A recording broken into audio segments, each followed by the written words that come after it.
Sangat bertuah dipilih oleh Allah. Cuba kita bayangkan kalau kita tidak dipilih oleh Allah. Cuba kita bayangkan kalau kita tak dijemput oleh Allah. Allah biarkan kita dalam kelekaan, sibuk dengan urusan dunia pagi, petang, siang, malam, setiap hari, setiap minggu, setiap bulan, sepanjang tahun dilekakan. Sebab itu nikmat menuntut ilmu ni suatu nikmat yang sangat-sangat besar. Sepatutnya ada di dalam hati kita perasaan seronok, gembira, menghargai. Barang siapa yang tidak berseronok menjadi pilihan Allah, duduk dalam majlis ilmu, dia tidak akan diberi taufik untuk beramal dengan ilmu. Na'udzubillah min zalik.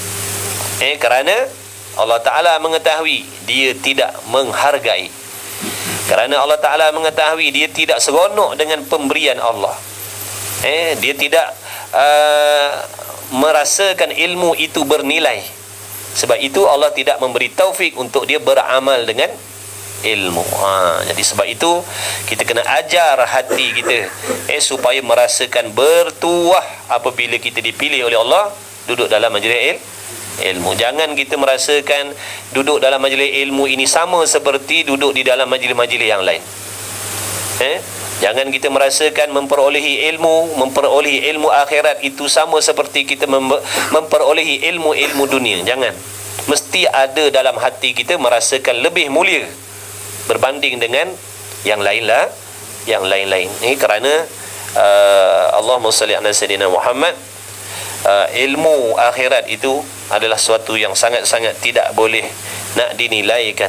Allah Ta'ala hanya memberi kepada orang-orang pilihannya sahaja. Ilmu akhirat ni hanya diberi oleh Allah kepada orang-orang pilihannya sahaja. Khawas, pilihan Allah. Orang yang tak terpilih tidak diberi oleh Allah. Adakah kita tidak seronok kalau seandainya kita dipilih oleh raja untuk dianugerahkan sesuatu? Adakah kita tak berasa seronok seandainya kita dipilih oleh raja untuk diberi anugerah sesuatu? Tentu kita seronok. Maka yang memilih kita, yang memberi anugerah menuntut ilmu taufik ini adalah Allah. Jadi kita kena rasa seronok. Ya Allah, bertuahnya lah. Ya Allah, syukur. Ya Allah, terima kasih. Ya Allah. Apabila hamba itu menghargai, insya-Allah lain kali dia akan dipilih lagi oleh Allah. Baik, Allahumma salli ala sayyidina Muhammad. La haula wala quwata illa billah. Sambungan kitab kita Minhajul Abidin, muka surat berapa? Saya punya kitab muka surat berapa? Ada tanda tak gitu? Muka surat 5. Muka surat 5. Sampai situ itu kan syair itu kan habis kan. Muka surat 6 Muka surat 6 Minhajul Abidin muka surat 6. Kitab lain cetakan baru muka surat 12. Muka surat 6 ataupun muka surat 12 Bismillahirrahmanirrahim. La haula wala quwata illa billah.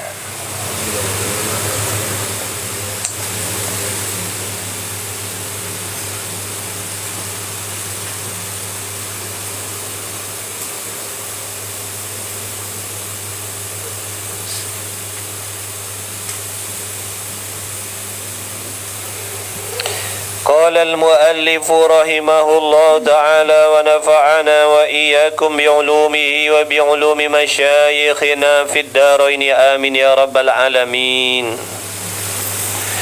Kata muallif radhiyallahu ta'ala anhu, dan berkata tuan pengarang kitab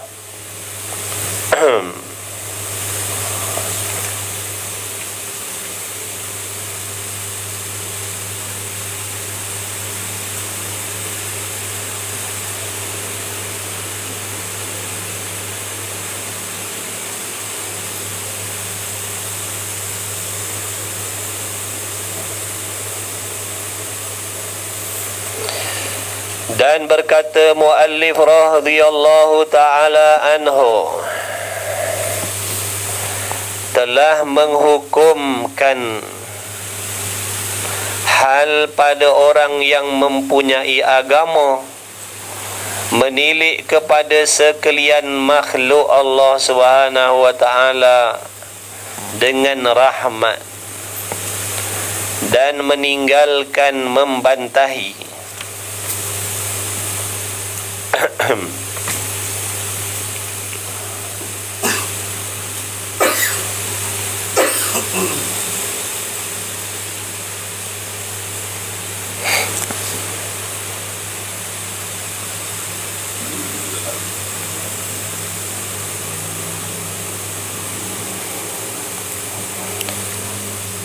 Telah menghukumkan hal pada orang yang mempunyai agama, makna cendekiawan agama, bijak pandai agama, kepada sekalian makhluk, menilik kepada sekalian makhluk dengan rahmat dan meninggalkan membantahi. Maka katanya Al-Imam Al-Ghazali rahimahullah ta'ala, maka aku ibtihal, yakni aku, kata Imam Ghazali, merendahkan diriku kepada Tuhan yang dengan tangannya, yakni dengan taufiknya, dengan kekuasaannya Allah Subhanahu wa ta'ala kejadian, yakni dengan kekuasaan Allah, Allah Ta'ala menciptakan segala sesuatu dengan kehendak Allah, dengan kudrat Allah. Dan pekerjaan bahawa memberi taufik akan daku bagi mengarang satu kitab yang jatuh atasnya kitab yang aku nak karangkan ini ijma' ulama, muafakat ulama. Jadi apa yang nak dikarangkan, kitab yang nak dikarangkan oleh Al-Imam Al-Ghazali rahimahullahu ta'ala ni adalah suatu kitab yang selaras, yang selari dengan kehendak ijma' ulama, para sahabat, para ulama. Makna apa yang nak dikarangkan dalam kitab ni bukan perkara yang menyimpang daripada sunnah Nabi sallallahu alaihi wasallam. Apa yang nak disampaikan dalam kitab ini bukan perkara yang menyimpang daripada jalan para sahabat, para tabi'in, para tabi'in dan orang-orang soleh, bukan. Jadi apa yang nak ditunjukkan oleh Al-Imam Al-Ghazali rahimahullah ta'ala dalam kitab Minhajul Abidin ni, nak menceritakan tentang perjalanan hamba yang nak beribadah kepada Allah mengikut aturan, mengikut perjalanan yang benar, yang betul. Maka sayugianya sepatut-patutnya kita hamba Allah yang nak mendekatkan diri kepada Allah, yang nak berhijrah kepada Allah, perlulah kita mengambil tahu agar dapat kita menilik diri kita, menjadikan panduan-panduan yang disampaikan oleh Al-Imam Al-Ghazali dalam kitab ini sebagai pedoman untuk kita berjalan kepada Allah Subhanahu wa ta'ala, supaya kita boleh memastikan adakah langkah kita betul ataupun salah, adakah langkah kita beribadah tu sebenar ataupun salah.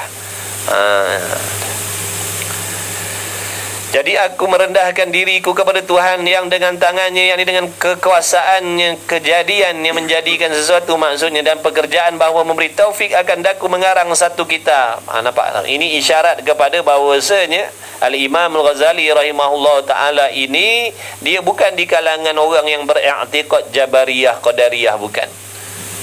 Sebab apa? Nampak tak dia kata dengan taufik pertolongan Allah, aku mengharapkan bahawasanya taufik daripada Allah Ta'ala membantu dia untuk mengarangkan kitab.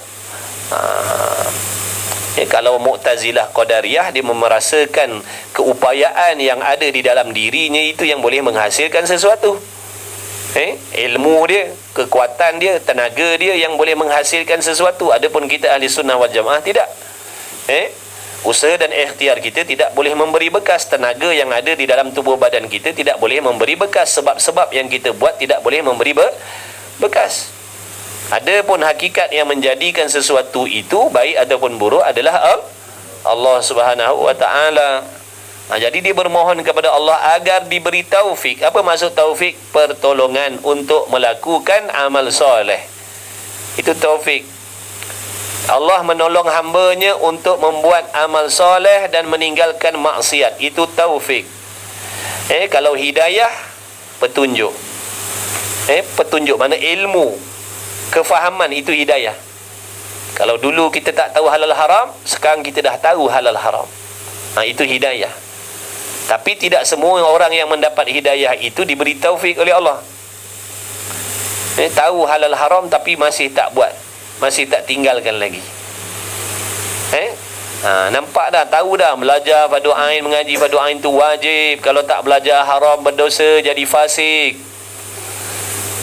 Tapi tetap kita tak boleh mengaji juga, tetap tak boleh hadir juga, tetap tak boleh datang juga. Kenapa tu? Tidak diberi taufik oleh Allah, walaupun dia dah tahu. Nampak tak? Jadi kita kena takut seandainya kita tidak diberi taufik oleh Allah untuk beramal. Kena takut, bukan merasa selesa. Kalau Allah tak memberi taufik kepada kita, jangan harap kita nak mengamalkan segala benda-benda baik dan nak meninggalkan perkara yang dibenci oleh Allah. Jadi sebagai hamba, perlulah di dalam hatinya ada perasaan sangat-sangat bergantung, berkehendak, berhajat kepada Allah. Tolong ya Allah, tolonglah ya Allah. Berilah pertolongan, sentiasalah beri pertolongan kepada aku ni ya Allah, supaya aku boleh buat benda yang baik-baik dan meninggalkan benda yang kau benci. Kerana tanpa taufik daripada engkau, walaupun aku dah tahu ini baik, itu baik, aku takkan mampu melaksanakannya. Walaupun aku dah tahu itu haram, itu tak bagus, itu merugikan, aku takkan kuasa meninggalkannya kalau kau tidak memberitahu taufik. Banyak kan golongan yang macam tu. Kita pun kadang-kadang macam tu juga. Nampak dah benda tu baik tapi nak buat tak mampu. Nampak dah benda tu haram tapi tetap kita buat, tak tinggalkan. Betul? Kena sedarlah diri kita. Ke tak nak mengaku? Ke tak nak mengaku? Ke kita perasan kita berjaya buat amal soleh, meninggalkan maksiat ni sebab tenaga yang ada dalam badan kita, ilmu yang ada pada diri kita? Nanti kan jadi Mu'tazilah Qadariyah nanti. Sebab tu kita sangat-sangat berhajat, berkehendak kepada Allah. Iftiqaru ilaihi ma siwahu. Berkehendak, berhajat, bergantung sekalian makhluk kepada Allah sentiasa. Bukan ada masa ketika hamba ni bergantung pada Allah, sentiasa. Cuma kita sedar ataupun tidak, ingat ataupun tidak. Dalam keadaan kita mendapat nikmat, kita tetap bergantung dengan Allah. Waktu kita duduk dalam kesusahan pun tetap kita bergantung dengan Allah. Waktu kita duduk dalam taat pun kita bergantung dengan Allah. Waktu kita duduk dalam maksiat pun kita tetap bergantung kepada Allah. Kita sentiasa berhajat kepada Allah. Contohnya sekarang kita sihat, kita mengharap kepada Allah agar mengekalkan nikmat sihat kita. Yang kaya bergantung kepada Allah, berharap kepada Allah agar Allah Ta'ala mengekalkan kekayaan dia. Yang hidup tetap berhajat kepada Allah agar memanjangkan usia dia. Yang sakit berharap kepada Allah agar diberi kesembuhan. Begitulah seterusnya. Ala kulli halin, sedar ataupun tidak, kita semua hamba, kita semua makhluk ini senantiasa berhajat, bergantung kepada Allah, zahir maupun batin. Zahir maupun batin. Dalam hati kita ni nak memiliki sifat mahmudah pun berhajat pertolongan Allah. Nak jadi orang yang sabar, nak jadi orang yang redha, nak jadi orang yang pemaaf, nak jadi orang yang tawaduk, nak jadi orang yang ikhlas, nak jadi orang yang cintakan akhirat, cintakan ibadat, bencikan dunia. Itu semua mengharapkan pertolongan Allah.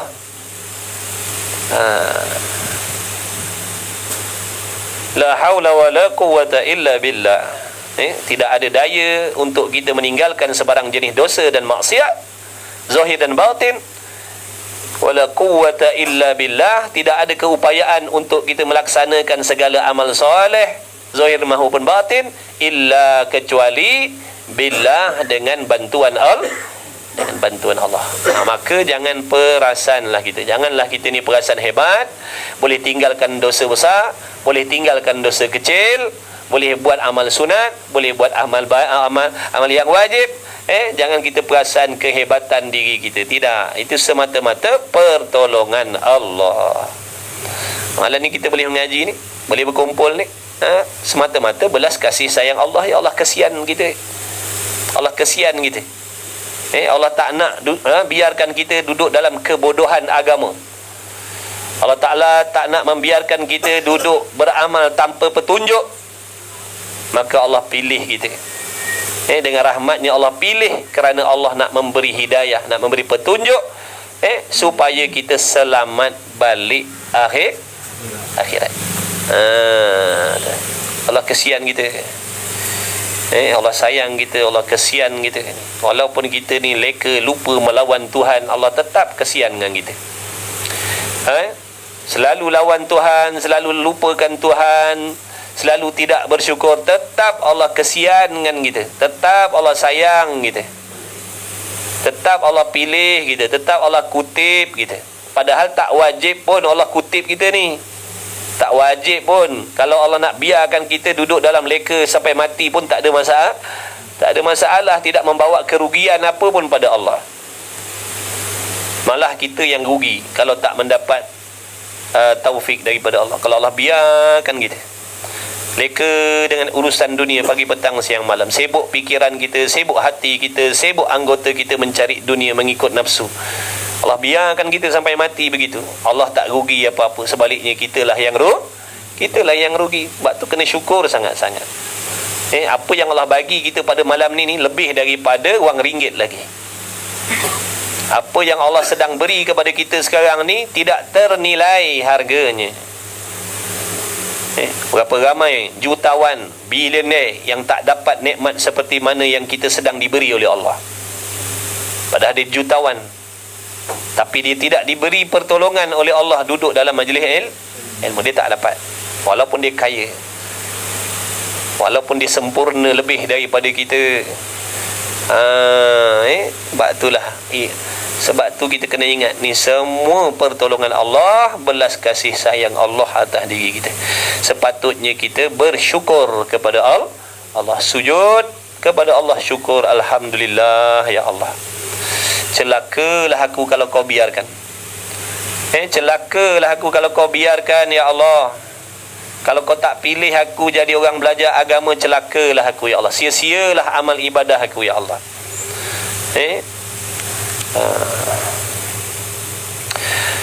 Dan pekerjaan bahawa memberi taufik akan daku dengan mengarang satu kitab yang jatuh atasnya kitab tadi ijma' ulama, dan hasil dengan orang yang membaca akan dia memberi manfaat, insya-Allah. Amin ya rabbal alamin. Ini doa daripada Al-Imam Al-Ghazali rahimahullah ta'ala, dimohon kepada Allah supaya orang yang mengaji kitab dia, yang baca kitab dia ni, yang mengikuti pengajian kitab dia ni, diberi manfaat oleh Allah. Amin ya rabbal alamin. Dengan maksud apa? Dapat diamalkan. Apa yang disampaikan oleh Imam Ghazali dalam kitab ni mudah-mudahan dapat diamalkan. Bukan sekadar menjadi maklumat sahaja. Bukan sekadar menjadi maklumat sahaja. Maka diperkenankan daku kepada yang demikian itu. Tuhan yang memperkenankan orang yang muttarrin. Kemudian kata Imam Ghazali, Allah Ta'ala memperkenankan doa dia. Allah Ta'ala memperkenankan hajatnya. Dengan rahmat Allah, Allah perkenankan doa kita, hajatnya. Kepada yang demikian itu, Tuhan yang memperkenankan orang yang muttarrin, yakni orang yang duduk dalam kesusahan, apabila minta akan dia Allah. Orang Allah Ta'ala yang memperkenankan doa-doa orang yang sedang dalam kesusahan, pasti akan dikabul oleh Allah. Wajib yakin dalam hati kita Allah akan mengkabulkan doa kita. Wajib yakin. Itu adab berdoa. Adab berdoa. Wajib yakin setiap doa kita akan dikabulkan, diterima oleh Allah. Cuma cara Allah Ta'ala mengkabulkan doa kita itu tidak semestinya mengikut seperti yang kita kehendaki. Bukan minta duit, Allah bagi duit. Kadang-kadang kita minta duit, tapi pada Allah duit itu tidak manfaat untuk kita, maka Allah bagi taufik beribadah. Kita tak sedar sebenarnya Allah Ta'ala telah memberi apa yang kita minta dengan pemberian yang jauh lebih baik daripada apa yang kita minta. Kita minta jadikan aku orang kaya, jadikan aku orang mewah, tapi Allah tak bagi. Allah gantikan dengan taufik beribadah. Boleh beribadah. Allah bagi taufik boleh tinggalkan maksiat yang mana nilainya lebih besar lagi daripada kekayaan yang kita minta tadi. Kita minta sihat, Allah bagi kita sakit. Kerana di sisi Allah, sakit untuk kita itu terlebih baik untuk kita di sisi Allah. Kita minta sihat, tapi Allah tak bagi kita sihat. Allah bagi sakit. Kerana Allah tahu seandainya kita sihat, kita akan lebih kufur dengan Allah, lebih jauh dengan Allah. Maka Allah bagi kita sakit, yang mana jadi asbab dekat hati kita dengan Allah. Ya Allah, Ya Allah, Ya Allah, Ya Allah, Ya Allah. Kalau sihat, duit. kaya, duit. Maka Allah benci sikap yang macam tu. Lalu Allah bagi kita sakit supaya jadi asbab kita dekat dengan Allah. Ya Allah, Ya Allah, Ya Allah. Apabila hatinya dekat dengan Allah, maka dia dapatlah keredaan Allah. Daripada dia sihat tadi melupakan Allah, jadi asbab dia jauh dengan Allah. Jadi asbab dia dibenci oleh Allah. Nak dibenci ke nak dikasihi? Nak dikasihi. Itu di antara cara Allah Ta'ala jadikan sebab-sebab pada hamba-Nya agar dia dikasihi oleh Allah. Allah bagi dia susah, Allah bagi dia sakit, Allah bagi dia masalah. Dengan sebab masalah sakit tadi tu, hatinya dekat dengan Allah, hatinya bergantung dengan Allah, hatinya berhajat dengan Allah, hatinya tak melupakan Allah. Berbeza dengan ketika dia duduk dalam kemewahan, kesenangan, kesihatan, yang menjadi asbab dia dibenci oleh Allah. Dibenci oleh Allah. Sihat tapi dibenci oleh Allah. Kaya tapi dibenci oleh Allah. Sebab tu kalau nak minta kaya, minta jadi kaya yang bersyukur. Ya Allah, jadikanlah aku orang kaya yang bersyukur. Tak apa. Ya Allah, jadikan aku orang fakir miskin yang redha. Pun boleh. Kita nak yang mana? Dua-dua tu baik. Dua-dua tu baik. Kalau ahlillah, ada yang suka memilih miskin daripada kaya. Sebab apa? Miskin itu mendekatkan dia dengan Allah. Jadi ada hamba-hamba yang minta miskin. Kita jangan pelik pula. Sebab mereka ni mencari Allah. Kita cari dunia. Dia cari Tuhan. Jadi apa-apa benda yang lebih mendekatkan dia kepada Tuhan, dia nak. Ya Allah, jadikanlah aku orang miskin. Kan Nabi SAW pernah berdoa kan? Nabi ada doa kan? Ya Allah, jadikan aku dan ahli keluargaku miskin. Itu doa-doa makam orang-orang yang makrifat kepada Allah. Dan tapi ada kala Allah Nabi berdoa macam orang awam, bagi rezeki yang luas. Tu. Jadi mana-mana kita nak yang mana pilih. Dua-dua tu baik. Kalau nak minta kaya, ya Allah, jadikan aku orang kaya yang bersyukur, yang bertakwa. Ataupun jadikan aku orang miskin yang sabar dan redha.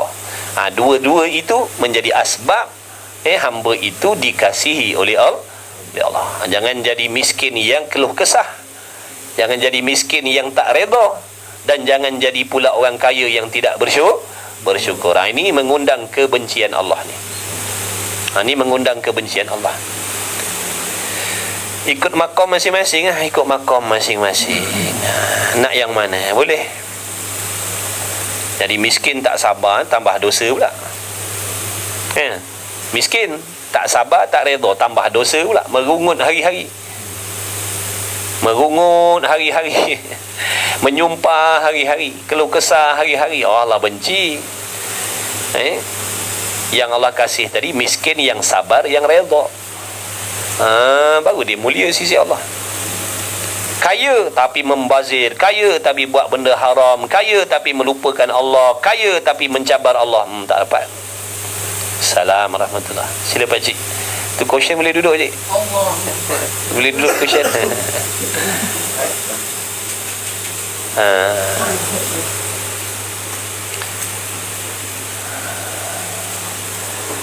Jadi di antara adab kita berdoa, wajib yakin doa kita pasti diqabul oleh Allah. Di antara sebab doa tak diterima oleh Allah ialah hamba itu berdoa dalam keadaan hatinya syak dengan Allah. Mulutnya minta tapi hatinya syak dengan Allah. barangkali doa aku ni tak didengar oleh Allah, barangkali doa aku tak diterima oleh Allah. Tu jahat adab dengan Allah. Dia telah berjahat sangka dengan Allah. Jahat sangka dengan Allah ni dosa besar. Sambil dia berdoa, dia kata ni doa aku Allah tak terima ni. Jahat sangka tu. Itu di antara sebab doa tak diterima oleh Allah. Minta pun biadab dah. Macam mana Allah nak bagi? Waktu minta biadab dah. Padahal Allah dah janji dah, berdoa dia akan kabulkan. Tu janji Allah. Ud'uni astajib lakum. Mintalah kepada aku, pasti aku akan kabulkan. Itu janji Allah. Tiba-tiba kita doa, hati kita sangka jahat. Ni barangkali Allah tak kabulkan, barangkali Allah tak terima. Maknanya dia telah jahat sangka dengan Allah. Dia telah memfitnah Allah Ta'ala. Na'udzubillah.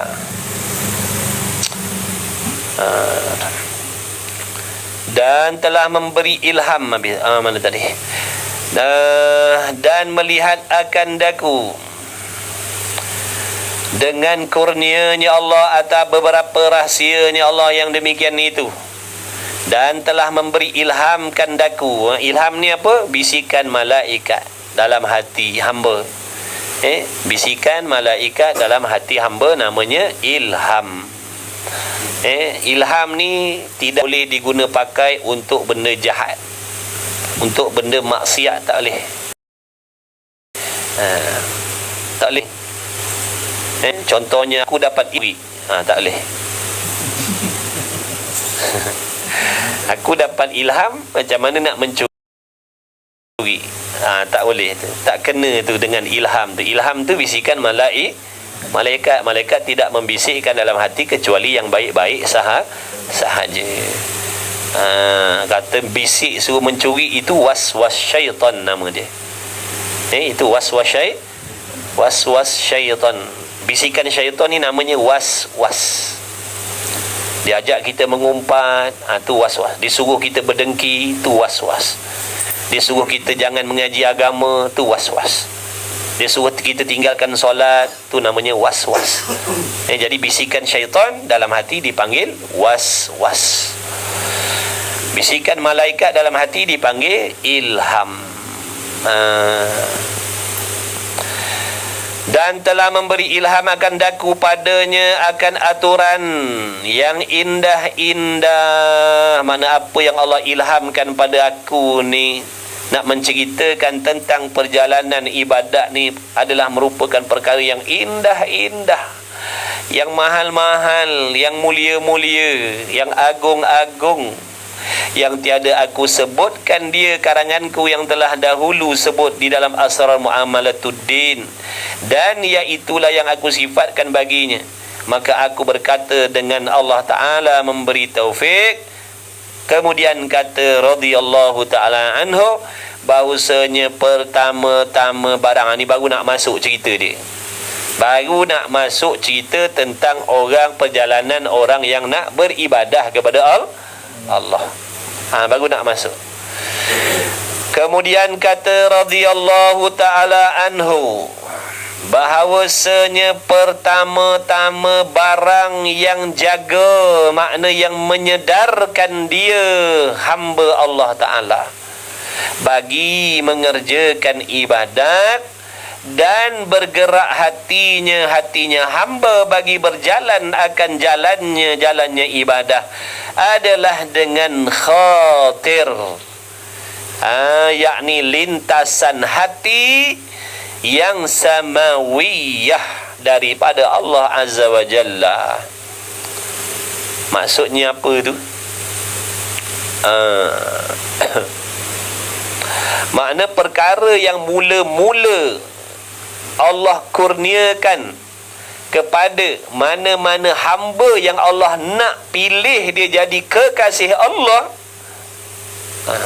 mula-mula sekali, dalam keadaan dia leka dengan dunia, lupa dengan Allah, lupa dengan ibadah, lupa dengan akhirat, tak peduli halal haram, tak pernah terfikir tentang ibadah, tak pernah, tak ada dalam kamus hidup dia pun tentang ibadat ni. tentang halal haram ni tak ada masa nak fikir. Sebaliknya, hatinya, fikirannya sibuk berbimbang dengan dunia, mencari kekayaan, mencari kesenangan, mencari kebanggaan dan sebagainya. Tak terfikir langsung tentang ibadah.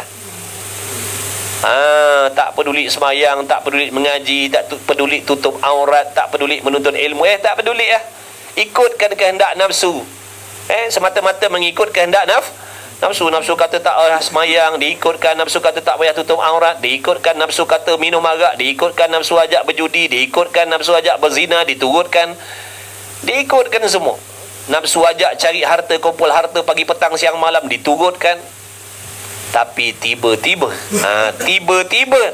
dengan kehendak Allah, apabila Allah Ta'ala telah kehendak seseorang hamba itu sedia kala lagi untuk dijadikan kekasih Allah, Allah nak ambil dia, maka Allah akan melintaskan di dalam hatinya. Khatir tu lintasan hati maknanya. Allah akan melintaskan hatinya. Di dalam hatinya Allah akan melintaskan sesuatu. Dan taufik yang tertentu bagi ilahi, makna pertolongan yang dibangsakan kepada Allah. Allah yang memberikan pertolongan kepada dia. Yang leka, yang hanyut tadi tu, dengan dosa, dengan maksiat, dengan dunia tadi, Allah bagi pertolongan kepada dia dengan Allah melintaskan sesuatu dalam hati dia. Dan iaitu yang dikehendaki dengan firmanullah Ta'ala, mana bertepatan seperti mana yang difirmankan oleh Allah, afaman syarahallahu sadrahu lil Islam fahuwa ala nurim min rabbih. Maka adakah orang yang dilapangkan, maka tiadakah orang yang dibukakan Allah Ta'ala akan dadanya bagi Islam itu, maka iaitulah di atas nur daripada Tuhannya. Makna nur tu petunjuk Allah. Maknanya apabila orang-orang tu Allah Ta'ala hamba dia, Allah nak jadikan dia orang mulia, Allah nak jadikan dia orang baik, walaupun sejahat apa dia sebelum itu, maka Allah Ta'ala akan memberi nur di dalam hatinya, petunjuk daripada Allah, suluhan daripada Allah. Dengan tak semena-mena dia dah mula terfikir tentang dosa. Tiba-tiba dah mula terfikir tentang dosa, dah mula terfikir tentang ibadah, dah mula terfikir nak hijrah. Sebelum tu tak pernah. Belas tahun, puluh tahun tak pernah terlintas dalam hati dia benda-benda macam tu. Nampak tak tu? Bila Allah tutup hati hamba dia daripada hidayah, bila Allah tutup hati hambanya daripada hidayah, jangan ceritalah, takkan terfikir langsung, takkan terlintas langsung nak buat amal soleh. Tu kita kena takut Allah tutup hati kita. Khatamallahu ala qulubihim. Allah Ta'ala menutup atas hati-hati hamba tu. Bila Allah Ta'ala tidak kehendak dia, maknanya mendapat taufik hidayah, Allah tutup hati dia. Takkan sampai peringatan nasihat agama dalam hatinya, tak sampai, Allah tutup. Kalau dia dengar pun, kalau orang nak cerita pasal ibadat, pasal akhirat pun dia lari. Dia tak nak dengar, dia tak suka dengar, dia menyampah nak dengar, dia meluat nak dengar. Kenapa tu? Allah menutup hati dia. Dia tak rasa berahi nak tahu. Tapi kalau cerita tentang dunia, dia nak dengar. Cerita tentang urusan dunia, kekayaan, kemewahan, dia nak dengar. Tapi kalau cerita pasal dosa, pasal pahala, tentang amal, dia tak mau. Tak ada kepentingan dalam hidup dia. Nampak tak tu? Bila Allah tutup hati hamba dia, na'udzubillah min zalik. Tiba-tiba bila Allah nak tolong, Allah akan bukakan penudung tadi tu. Tiba-tiba je. Yang dulu tak pernah langsung terfikir, tiba-tiba terfikir dah. Kadang-kadang Allah Ta'ala jadikan macam-macam sebab. Dia melihat sesuatu, lalu menginsafkan diri dia. Contoh, macam-macam lah cara Allah Ta'ala nak bagi hidayah tu. Ada yang melalui mimpi, kemalangan, koma sebulan. Dalam waktu koma tu mendapat petunjuk Allah. Allah Ta'ala menggambarkan azab akhirat, azab kiamat dan sebagainya. Sehingga bila dia sedar daripada koma tu, terus cari agama. Ada orang macam tu. Kita dulu ada kawan, dia bukan Islam lah asalnya. Dia kemalangan. Dalam waktu dia koma tu, dia dapat petunjuk daripada Allah. Sedar-sedar dia masuk Islam. Sedar-sedar dia masuk Islam. Bukan orang beriman tu, orang kafir asalnya. Tapi dah Allah kehendak, nampak tak tu? Bila Allah kehendak, nampak tak? Yang kafir, yang kafir pun memeluk Islam, jadi orang baik dia. Dia cerita lah, dia kata,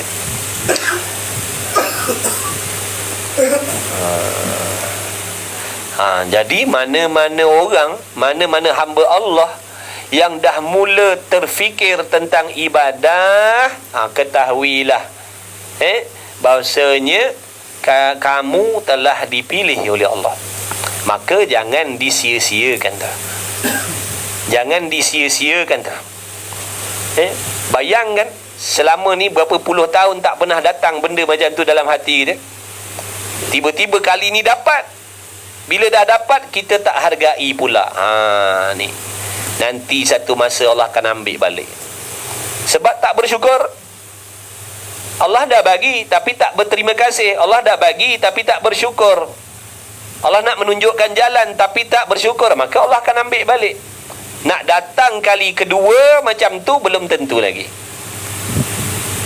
Nak dapat peluang kali kedua rasa macam tu belum tentu lagi. Maka barang siapa yang Allah Ta'ala dah pilih dia, dah jentik hati dia, dah datangkan ilham dalam hati dia tentang ibadah, tentang amal akhirat, tentang bekalan mati, maknanya tanda-tanda dia dipilih oleh Allah, nak dijadikan kekasih Allah. Maka jangan dibiarkan, jangan disia-siakan, kena hargai.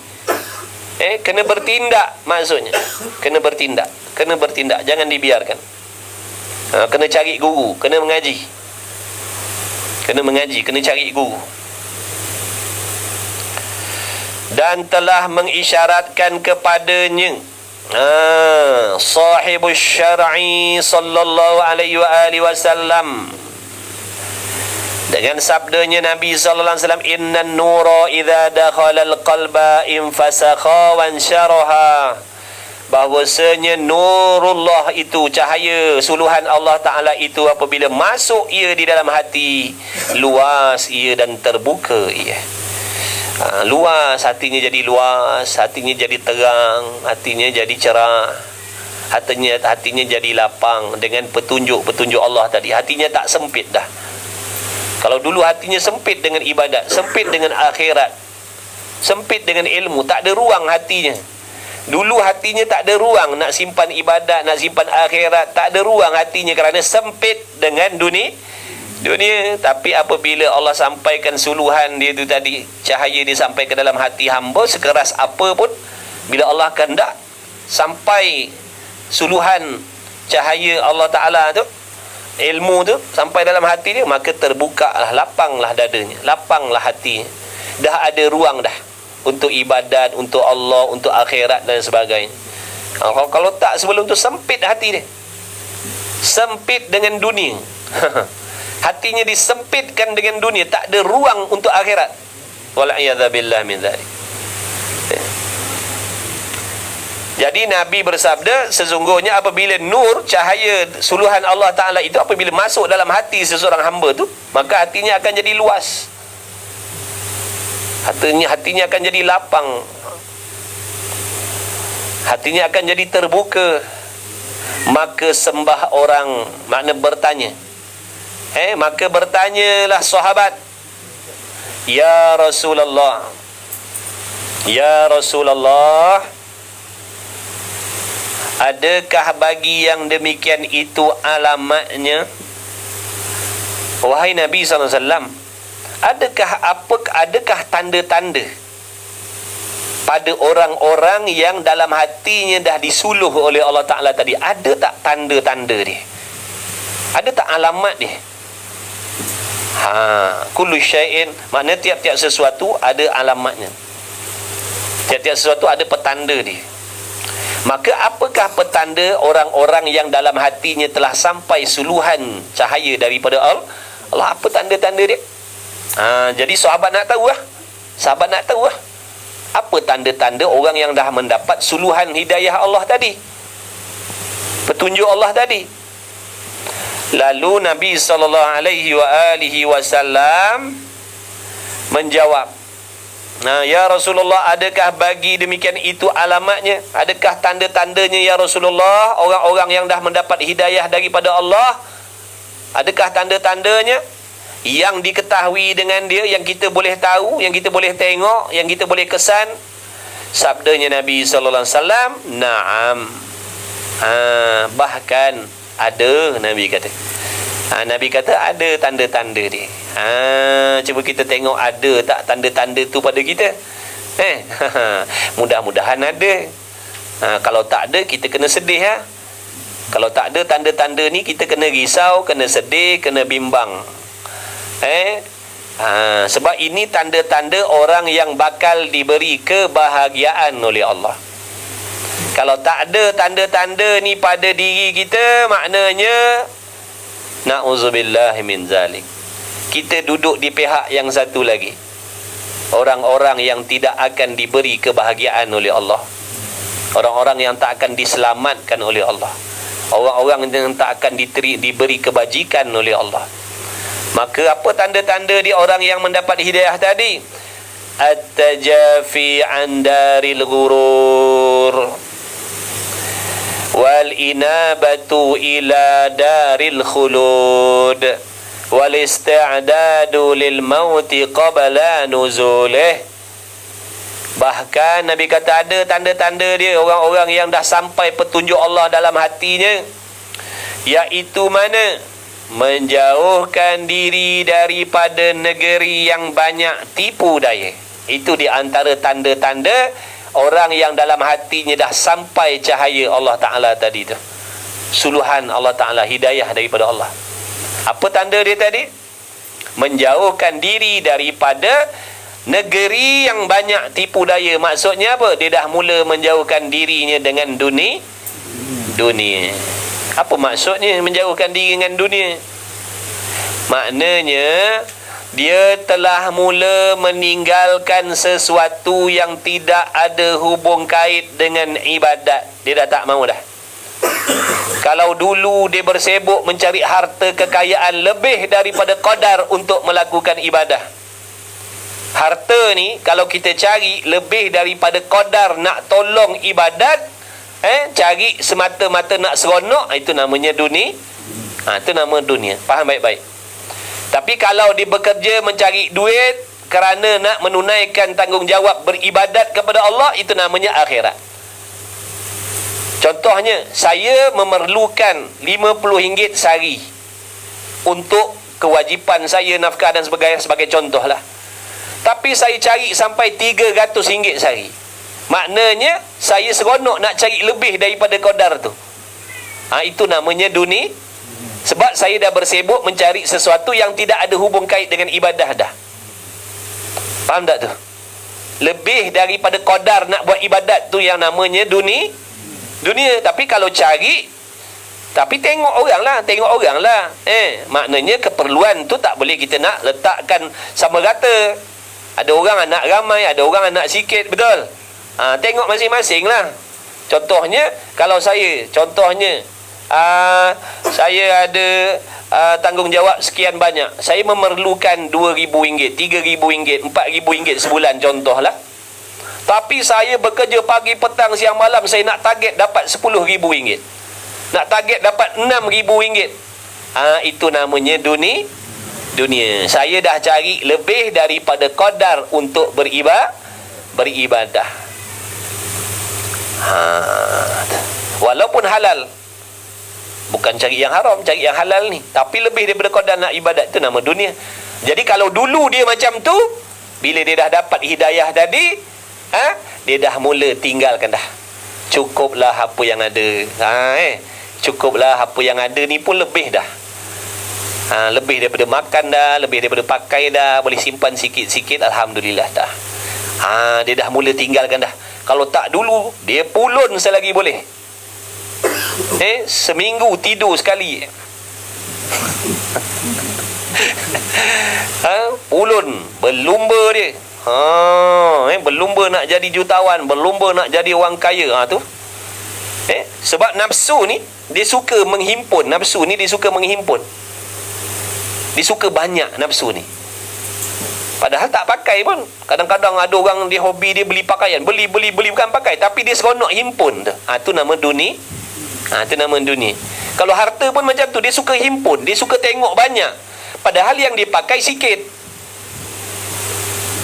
Itu nama dunia lah. Kecuali yang dihimpun, yang dicari tadi ada hubung kait dengan ibadat. Itu akhirat lah, tak panggil dunia. Jadi jangan salah faham dengan makna dunia ni. Dunia ni bukan makna tak boleh pakai kereta, tak boleh beli rumah. Bukan maksud begitu. Jadi kita ni kena mengaji, baru faham, baru tak jadi fitnah. Kalau kita tak mengaji, nanti kita salah faham. Sehingga ada orang yang takut, saya takutlah nak didik anak-anak saya ni dengan agama, nanti dibuang dunia. Saya takutlah nak didik anak-anak saya ni dengan agama, jadi dia tahu agama sikit-sikit dah lah. Sebab nanti kalau anak saya ni faham betul-betul agama ni, dibuang dunia, dia tolak dunia. Betul lah tu. Dah betul lah tu. Nampak? Tu kenapa cakap macam tu? Tak faham? Sebab tak faham. Memanglah benda yang lebih daripada qadar ibadat memang tak disuruh cari. Habis waktu kita kerana nak mencari yang lebih-lebih. Ini yang banyak berlaku ni, kita ni. Kerja tak cukup 8 jam, kerja tak cukup qadar yang sepatutnya. Sebab apa? Nak cari lebih. Bila kita dah gunakan masa kita berlebih-lebih untuk nak mencari dunia tu lebih-lebih, akhirnya tadi hilang masa untuk solat, hilang masa untuk menuntut ilmu. Nampak tak tu? Mana pergi masa menuntut ilmu tadi? Hak waktu menuntut ilmu dah pergi mana? Hak waktu untuk solat mana? Dah tak ada dah. Sebab apa? Dah digunakan masa itu untuk mencari dunia. Cari yang lebih daripada qadar hajat tadi. Maka di situ hukumnya haram lah. Mencari dunia walaupun halal, tapi bila jadi sebab kita tertinggal benda-benda wajib, jadi haram cari harta macam tu. Allah benci cara cari harta walaupun halal. Saya meniaga sayur je, tapi saya pulun pagi petang siang malam sampai tak semayang, sampai tak ada masa nak belajar fardu ain. Saya meniaga sayur je, saya tanam sendiri, saya jual sendiri. Tapi habis masa tu saya gunakan untuk meniaga je. Sampai saya tak ada masa nak solat, saya tak ada masa nak belajar ilmu tentang solat, tak ada masa nak belajar ilmu nak mengenal Tuhan, nak mengetahui apa sifat mazmumah mahmudah dalam hati yang mesti ada. Saya tak ada masa, sebab masa saya dah digunakan untuk mencari haram cara cari rezeki macam tu. Tidak ada berkah rezeki yang macam tu. Macam mana kita nak tahu rezeki kita berkah ataupun tidak? Makin banyak, makin mudah dekat dengan Allah. Itu tanda rezeki kita diberkahi Allah. Itu mudah je nak cam. Nak cam harta benda yang kita miliki itu diberi berkah oleh Allah, senang je. Adakah dengan kita memiliki benda tu mendekatkan, memudahkan kita nak dekat dengan Allah, ataupun apabila dia ada dalam tangan kita, kita semakin sukar nak dekat dengan Allah?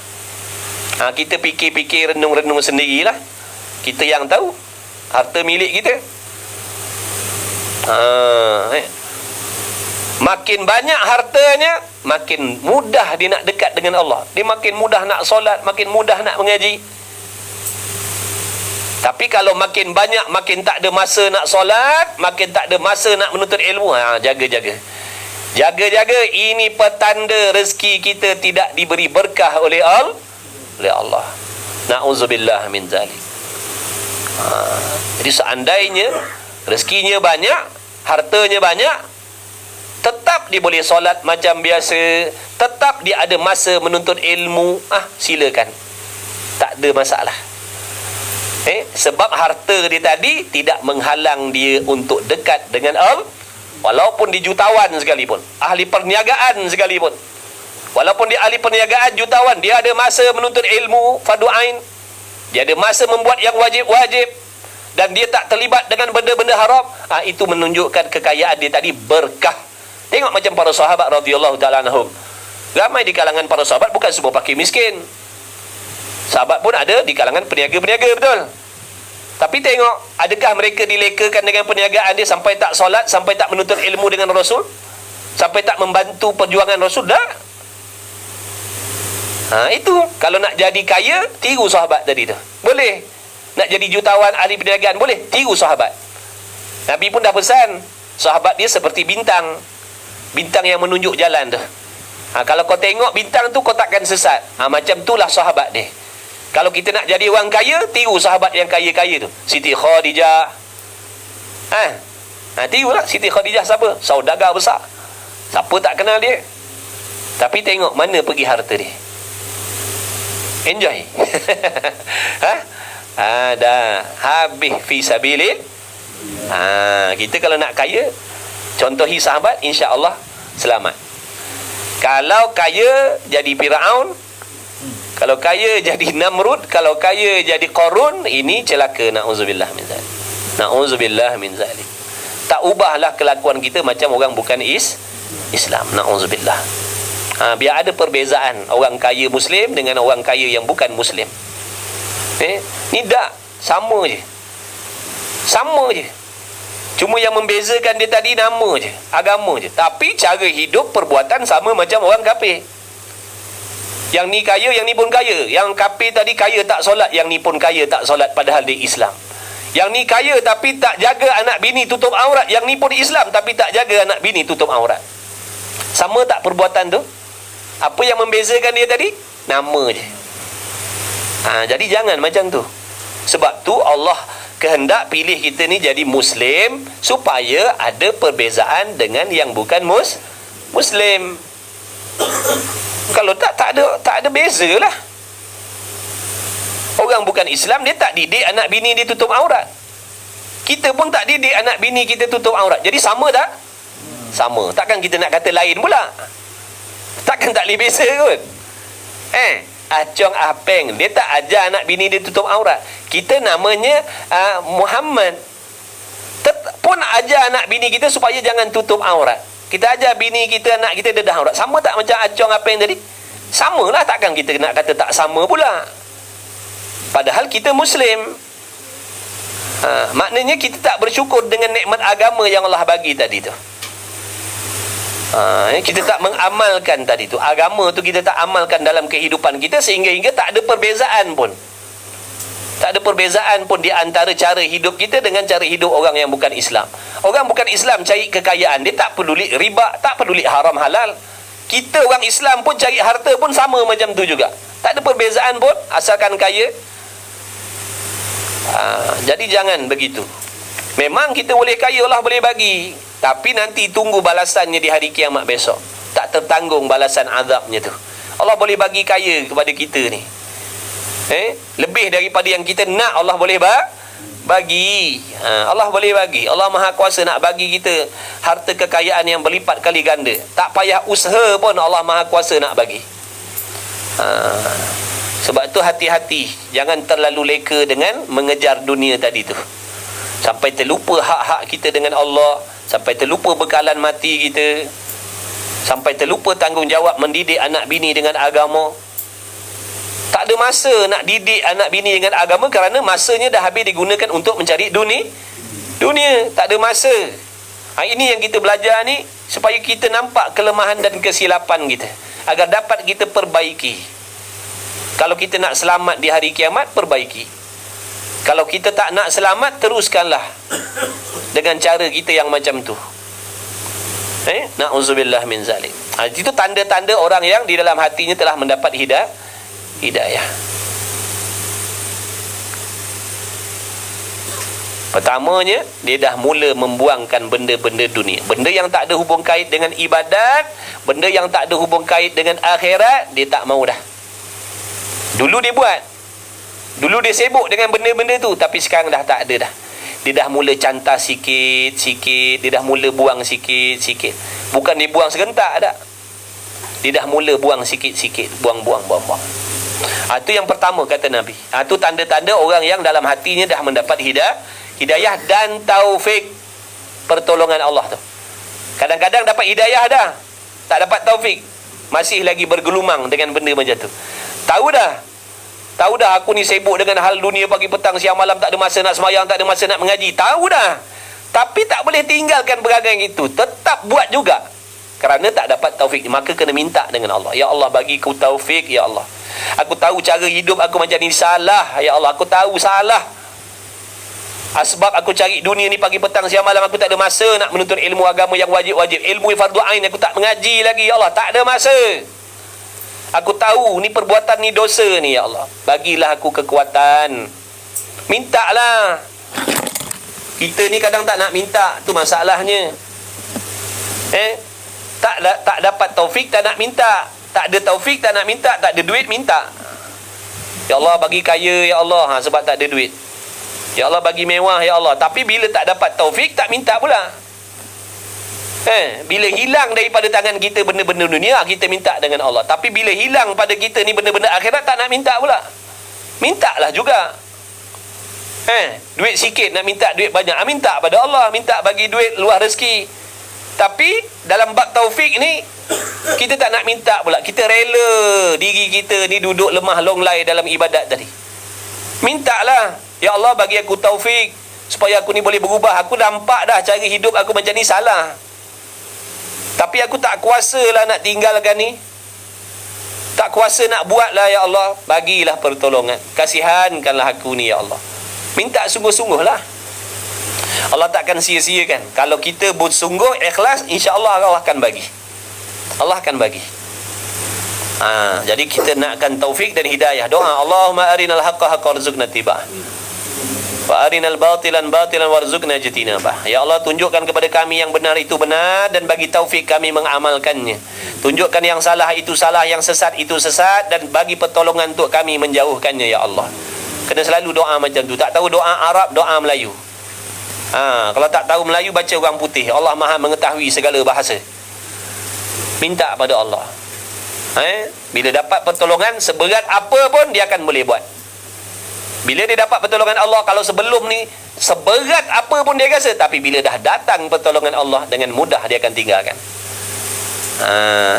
Dengan mudah dia tinggalkan. Dulu bukan main payah nak tinggalkan, sebab tak dapat pertolongan. Tapi bila dapat pertolongan, dia boleh tinggal. Cuci tangan habis.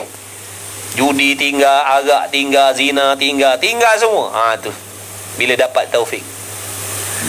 Tapi bila tak dapat taufik, payah. Yang pertama, tandanya orang yang dah mendapat suluhan Allah dalam hatinya, hidayah tadi dan taufik tadi, dia dah mula meninggalkan dunia tadi tu. Meninggalkan benda-benda dunia. Mana benda yang tak ada sangkut paut dengan amal, dengan ibadat, dia dah tinggalkan. Dan kembali ia kepada negeri yang kekal. Dia dah mula berpaling kepada akhir. Dulu dia membelakangkan akhirat, menghadap sepenuh-penuh hati dan anggotanya dengan dunia. Hatinya pun menghadap dunia, tubuh badannya pun menghadap dunia, membelakangkan akhirat terus. Tapi bila dia dah dapat taufik daripada Allah, dia dah terbalik dah. Dia dah membelakangkan dunia dan dia dah mula hatinya menghadap kepada Allah, hatinya menghadap kepada ibadah akhirat, tubuh badannya pun dah mula bersibuk membuat benda-benda akhirat. Dan ni tanda lain. Cuba kita tengok tadi tanda pertama tadi ada ke tidak. Kalau tak ada ke dia diam. Dia diam. Ngadu dengan Tuhan. Kalau tak ada lagi, ngadu dengan Tuhan, minta pada Allah.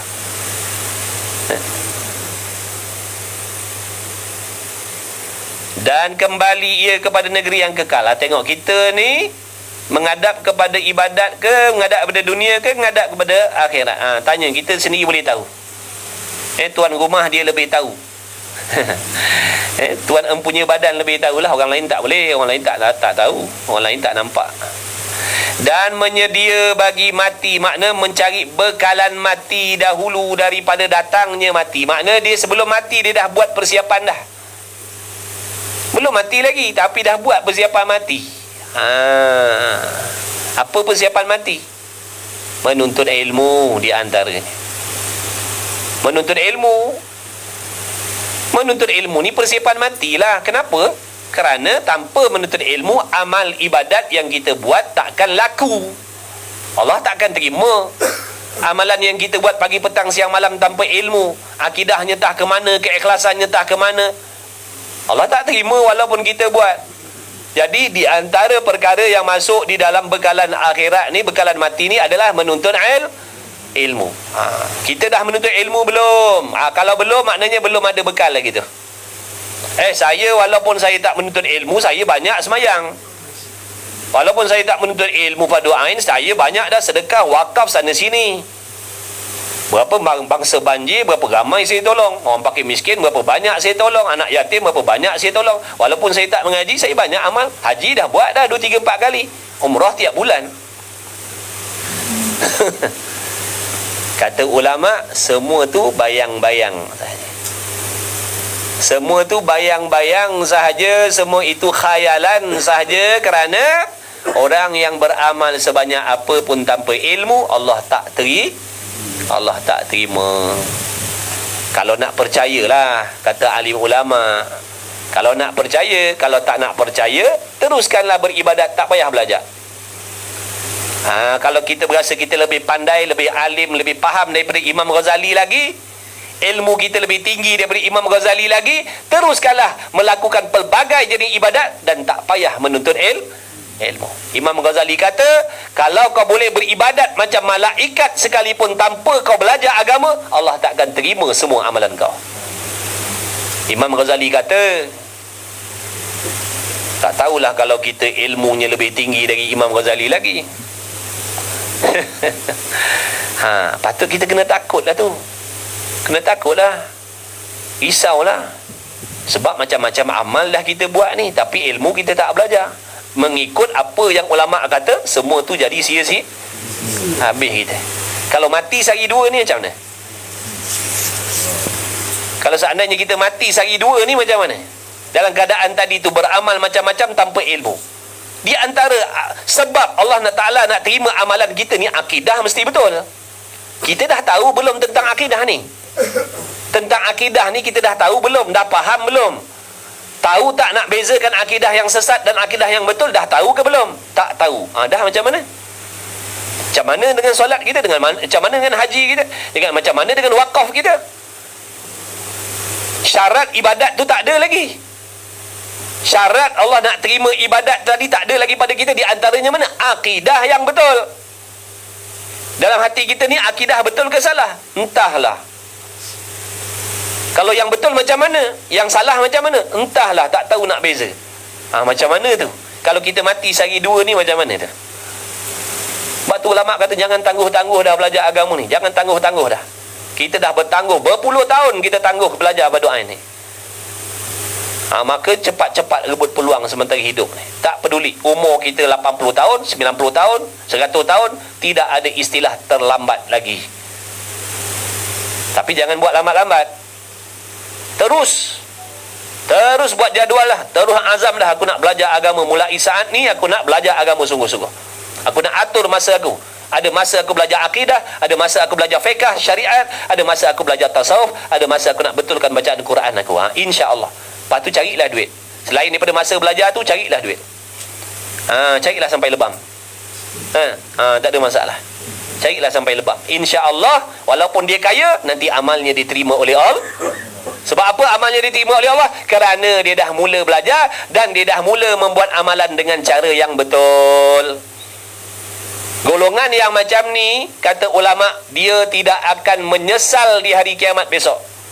Dia takkan terlalu menyesal di hari kiamat besok. Kerana apa? Segala amalannya diterima oleh Allah. Kerana waktu hidup di dunia dulu, dia tidak disibukkan semata-mata dengan mencari harta kekayaan. Ada masa-masa yang tertentu dia uzlahkan dirinya, dia asingkan dirinya untuk menuntut ilmu yang penting di dalam ibadat. Sehingga dia tahu apa syarat, apa rukun nak melakukan ibadat. Dia tahu pantang larang dalam ibadat, apa yang perlu dia buat, apa yang perlu dijauhkan. Dia tahu. Sebab dia dah belajar. Kalau tak belajar ni kita langgar je. Kata ulama, orang yang beramal tanpa ilmu ni ibarat unta buta berlari. Kalau kita sini lembu lah. Lembu buta berlari. Apa jadi agak-agak? Habis dia langgarnya dengan tuan-tuan sekali dia sondolnya. Itulah ibarat orang yang beramal tanpa ilmu. Time solat, time mengumpat, time berdengki, time tahajud. Kadang-kadang buat benda yang mensyirikkan Allah. Kadang-kadang mempertikaikan Allah, langgar semua. Itu yang dimaksudkan, langgar semua. Apa jadi tu? Apa jadi dengan amal soleh yang kita buat tadi tu? Habis ha? Habis. Ulama pesan, jadi kena ingat kita. Ni dunia akhir zaman dah ni. Bila lagi kita nak berubah? Bila lagi kita nak berhijrah? Nak tunggu Imam Mahdi ngajar kita? Ada orang tunggu Imam Mahdi. Tunggu Imam Mahdi keluar, nak buat apa? Nak ngaji dengan Imam Mahdi. Silap kita kena pancung dengan Imam Mahdi. Imam Mahdi ni besok dia keluar, mana munafik dia tebas semua. Mana munafik yang bermuka-muka dengan Islam, semua dia tebas. Tak boleh nak sorok dah. Jangan main-main. Dia besok dia bekerjasama dengan, bertolong-tolongan dengan Nabi Allah Isa dah. Siapa munafik, cantas semua. Tak ada peluang dah, tak payah nak muka-muka. Sekarang ni boleh sorok lagi. Tu yang kita nak tunggu sangat tu. Kita tak ada persiapan. Tak payah tunggu Imam Mahdi, tak payah tunggu Nabi Isa turun. Mati kita besok. Besok kita mati dah besok. Tak payah nak tunggu. Mati kita ni makin hari makin dekat dengan lubang, makin hari makin dekat dengan lubang. Macam main golf tu. Pukul-pukul dekat, pukul-pukul dekat. Lama klub masuk. Ada yang sekali pukul dia terus masuk. Ada yang sekali pukul dia terus masuk. Terus gol sekali pukul je. Ingat sejauh mana kita lari, semakin dekat dengan lubang kubur kita. Jadi sudah-sudahlah. Allah Maha Pengampun. Mengaku dengan Allah, ya Allah aku bersalah. Ya Allah aku mengaku salah, aku mengaku aku leka dengan dunia selama ni. Syukur kau bagi taufik, syukur kau bagi petunjuk, ya Allah aku nampak dah kesalahan aku. Mulai saat ini aku azam, ya Allah aku janji, ya Allah aku nak berubah, aku nak menuntut ilmu dah. Kena buat macam tu, mesti. Jangan ragu-ragu dengan was-was syaitan tu duk bisik kata jangan. Dalam hati kita kata jangan, nanti dulu. Syaitan kata nanti dulu. Nafsu kata biar dulu. Kena lawan tu, kena perang tu. Ni peperangan yang lebih dahsyat daripada perang Palestin lagi ni. Mujahadah dengan nafsu sendiri. Dengan nafsu kita pun tak boleh nak lawan, macam mana nak pergi medan perang sana? Dengan nafsu kita sendiri pun, nafsu kita pun kita tak boleh nak kalahkan. Macam mana nak perang dengan kat sana tu? Semangat je, takut kita ni semangat je berapi-api. Dia nak berjuang ni bukan dengan semangat ni, dengan ilmu. Bukan dengan semangat. Bukan nak kata apa, sebut dalam kitab sana tu ada yang mati syahid zahirnya tapi mati katak sebenarnya. Ada yang mati nampaknya zahirnya fisabilillah tapi mati katak. Sebab apa? Nak pergi berjuang tanpa ilmu. Pergi berjuang kerana nak menunjukkan yang dialah yang berani, contoh tu. Tu dia pergi perang. Tapi niat dia apa? Supaya orang bangga dengan keberanian dia. Maka mati kataklah dia. Mati kataklah dia sebab apa? Dia tidak ikhlas dalam perjuangan dia tadi. Bukan Allah yang dicari, tapi nakkan nama, nakkan puji-pujian. Na'udzubillah min zalik. Dan kalau kita tak belajar, mana kita nak tahu benda tu? Yang kita tahu asalkan pergi medan perang mati syahid. Tu yang kita tahu. Sebab kita tak belajar. Kena betul-betul persiapan kita. Akidah kena mantap. Ni pun macam mana? Ini kalau aku mengaji ni tak cukup makan aku ni nanti ni. Ragu-ragu. Ini kalau aku sekat sikit masa aku cari duit ni, miskin lah aku ni. Dulu tak kena belajar, sekarang ni nak kena belajar, nak belajar pula, nak kena masa, buang berapa jam pula. Miskin lah aku jawabnya. Macam mana nak fisabilillah? Beras dalam tong beras banyak lagi pun kita dah ragu-ragu dah. Ingat senang nak pergi hantar nyawa dah. Jangan, bukan mudah. Kalau tak ada persiapan yang betul, akidah yang mantap, hati yang suci bersih, memang mati katak. Tapi kita sangka baiklah dengan pada syuhada tu. Cuma dalam kitab duk sebut ada yang mati syahid zahirnya, tapi Allah tak terima syahid dia. Na'udzubillah min zalik.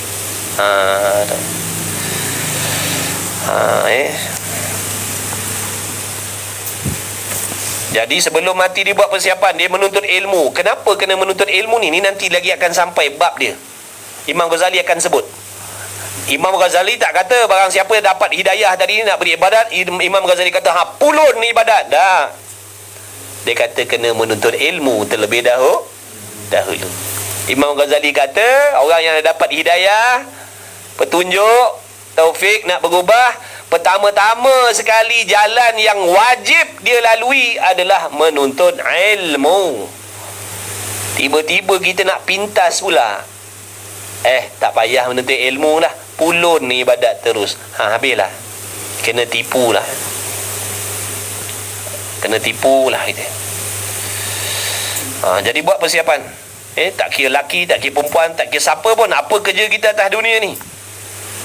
Manager, bos besar, bos kecil, meniaga sendiri, menganggur, kerja kerajaan, kerja swasta, itu urusan dunia kita. Ini urusan akhirat kita. Ini urusan akhirat kita. Ini urusan ibadat kita. Ini urusan alam barzah kita. Tak peduli artis tak artis, siapa pun tak peduli. Semuanya wajib mengabdikan diri kepada Allah. Siapa pun dia ahli perniagaan, dia wajib mengabdikan diri kepada Allah dengan cara yang betul. Dia artis, dia wajib mengabdikan diri kepada Allah dengan cara yang betul. Sebab yang cerita artis, yang kerja kerajaan itu semua cerita dunia je, yang akan jadi kenangan semua tu. Semua tu akan jadi kenangan semuanya. Ini yang kita nak ngadap ni, yang yakin ni, kehidupan yang yakin selepas mati. Itu kehidupan yang yakin, itu kehidupan yang hakiki. Kalau senang, situlah senang yang hakikinya. Kalau kaya, itulah kaya yang hakikinya. Kalau bahagia, situlah bahagia yang hakiki. Berapa ramai manusia yang hidup atas dunia ni bangga, bahagia dengan harta, kekayaan, kemewahan, tapi bila masuk dalam kubur besok, mula tu dia azab sampai kiamat besok. Tapi atas dunia bahagia, mewah, kaya, seronok, happy, pagi petang siang malam, seronok, seronok-seronoknya. Tapi bila datang aja malaikat maut, mulalah dia melalui zaman kecelakaan dia sampai kiamat besok. Na'udzubillah min zalik. Memang kat dunia. Lepas tu kalau kita tanya berapa lama seronok dulu, berapa lama seronok dulu, berapa lama mewah dulu, berapa lama kaya dulu, berapa lama dulu ikutkan hawa nafsu, dia kata 60 tahun, 70 tahun. Ni azab yang menanti ni tak sudah-sudah sampai bila-bila. Tak padan dengan kaya, dengan mewah, dengan bahagia yang 70 tahun tadi, nak digandakan, nak dibandingkan dengan azab yang selama-lama tu. Tak padan. Mewah, senang, bahagia 80 dah lenyap habis dah. Begitulah juga orang yang sanggup taat kepada Allah, menahan hawa nafsunya, berpegang dengan hawa nafsunya, berpegang dengan syaitan, dunia dan makhluk tadi. Dia duduk susah dalam dunia ni sebab kontrol nafsunya tadi tu. Dia kawal kerana dia ada tanggungjawab dengan Allah, ada tanggungjawab dengan ibadah, ada tanggungjawab dengan akhirat. Maka dia kawal, dia duduk dalam kepayahan atas dunia ni. Dia tak boleh nak bebas macam orang lain. Susah hidup di atas dunia, tapi sekejap je.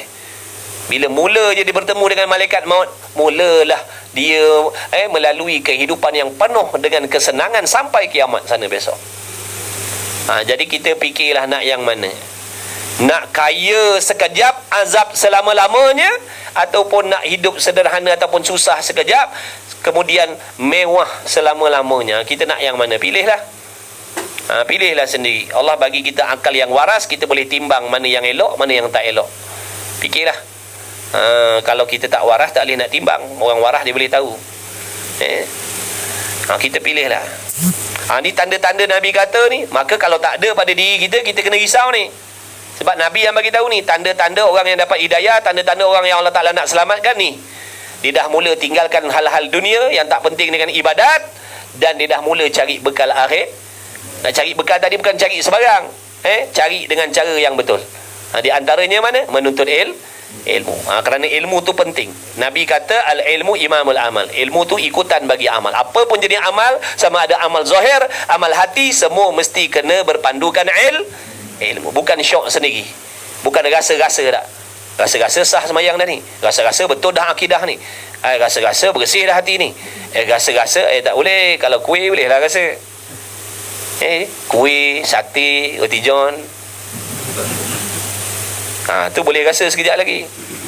Ini ibadah tak boleh rasa-rasa. Ibadah mesti dengan ilmu. Daripada ilmu nanti kita tahu, oh salah, oh betul, oh aku kena buat macam ni, oh aku tak boleh buat macam tu.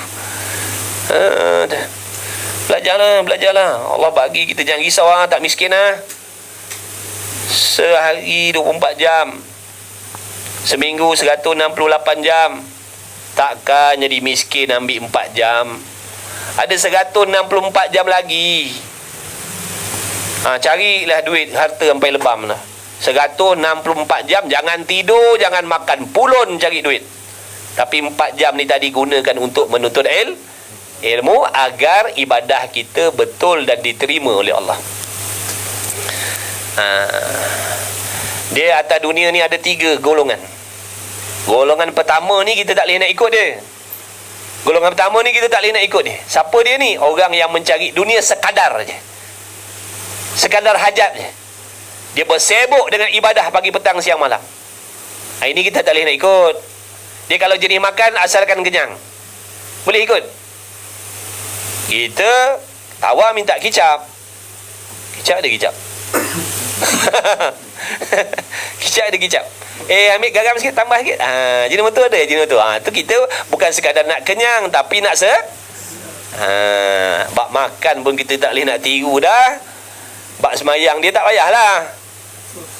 Bak makan dia kita tak boleh tiru. Tu golongan pertama. Dia cari dunia ni qadar je. Asalkan makan boleh kenyang, asalkan pakaian tutup aurat, sudah.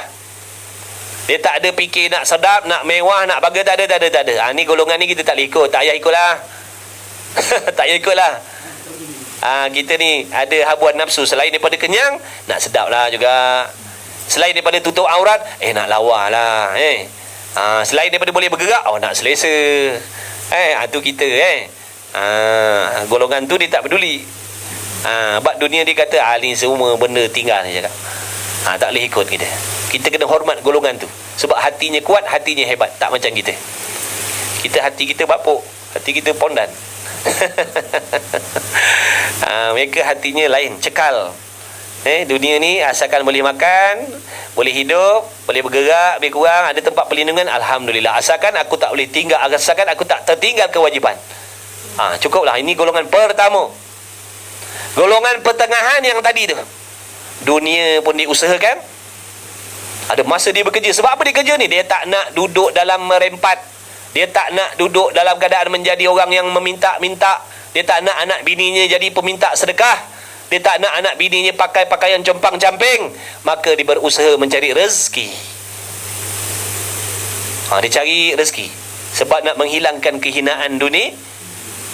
Tetapi meskipun dia cari rezeki tadi, dia tidak melupakan tanggungjawab akhirat dia. Ada masa dia dengan anak bininya belajar agama, ilmu fardu ain. Ada masa dia pergi belajar, sehingga solatnya daripada tak betul jadi betul, amalannya daripada salah jadi betul, hatinya daripada kotor jadi bersih, akidahnya daripada sesat jadi betul.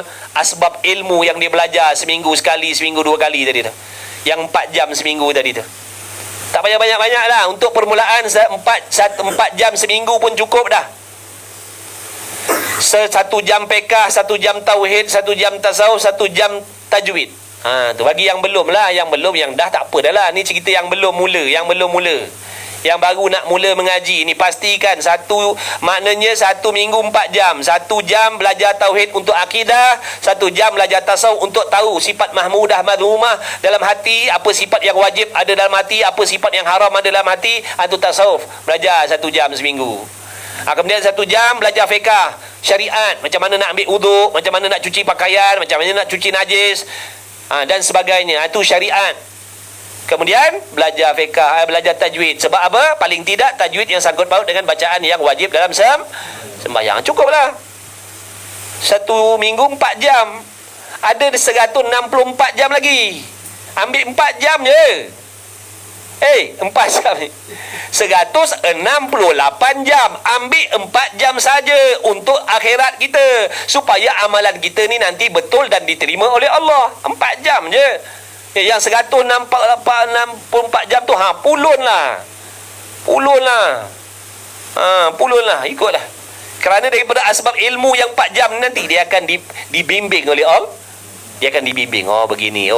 Daripada 4 jam tadi. Permulaan.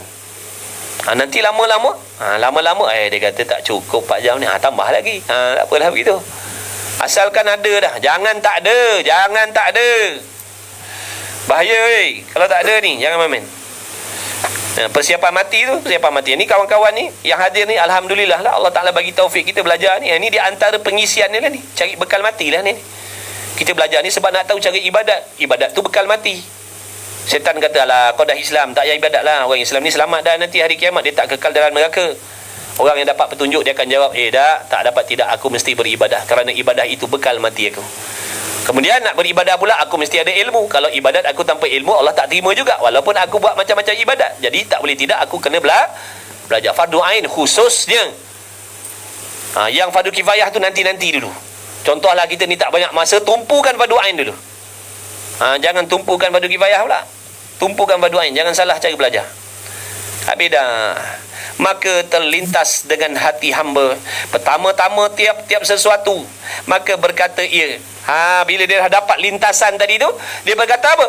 Aku mendapat akan diriku diberi nikmat atasku dengan berbagai-bagai nikmat.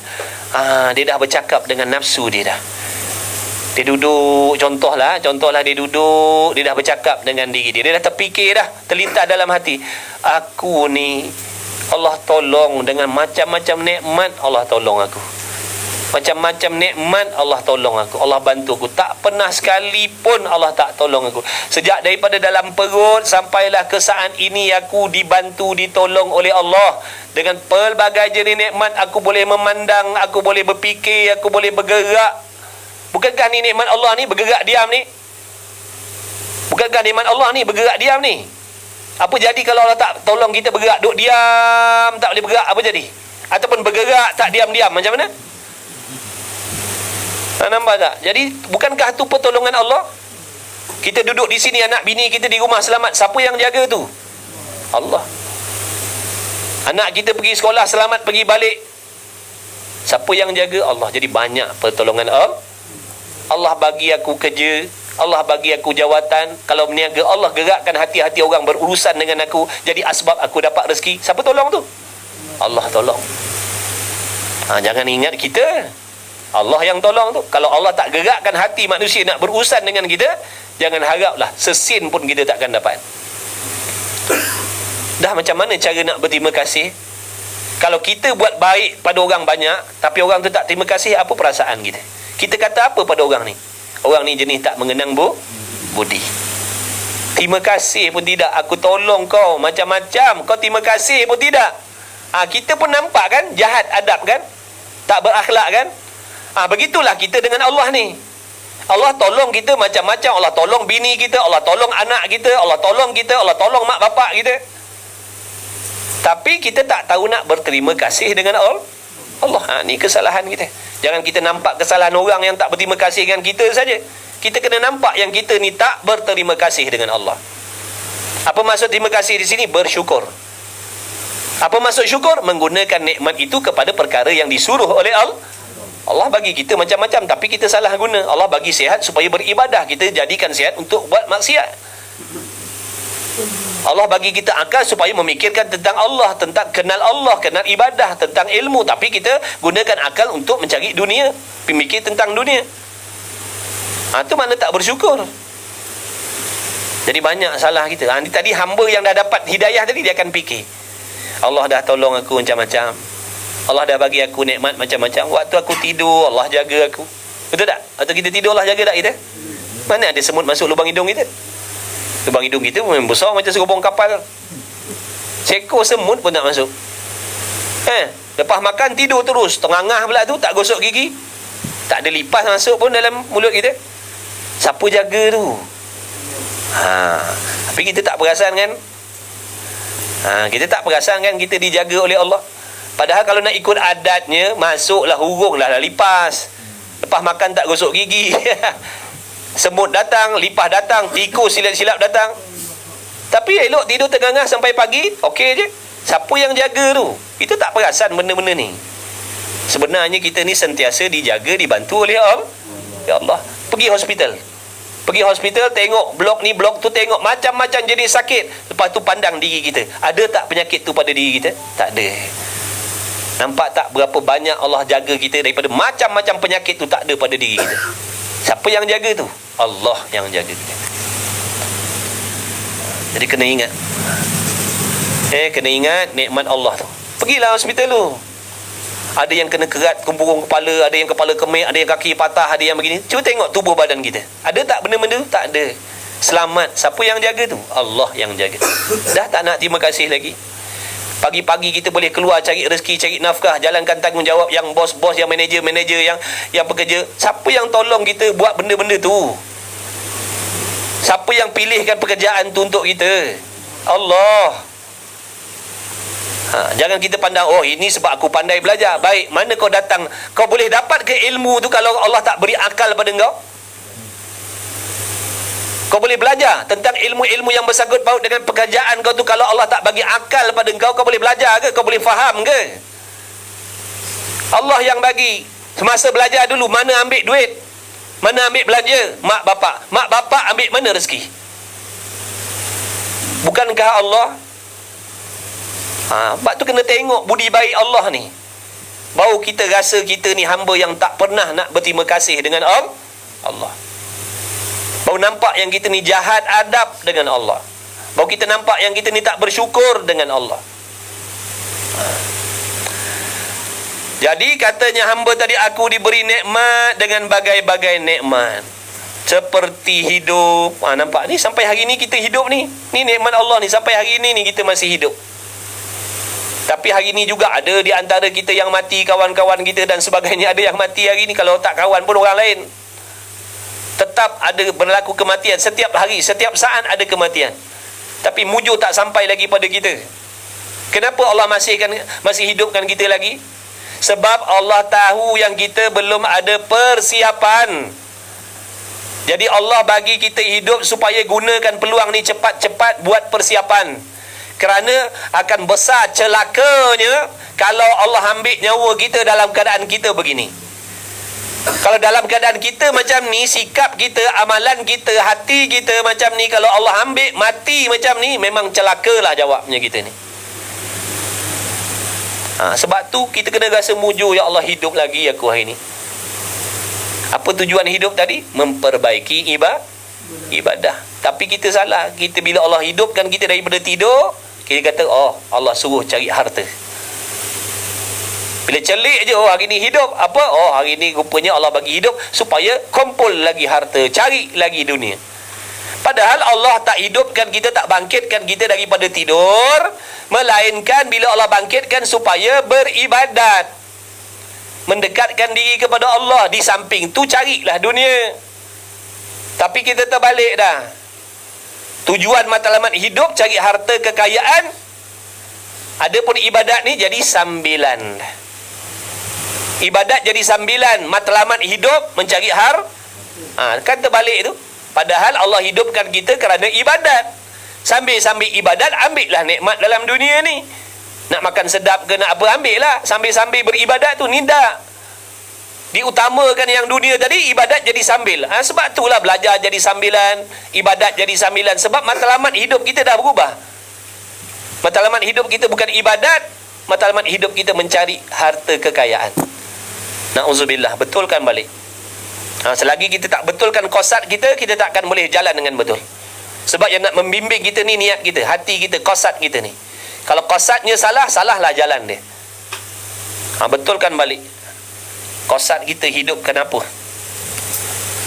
Pakat-pakat kita baiki. Masih ada kesempatan lagi.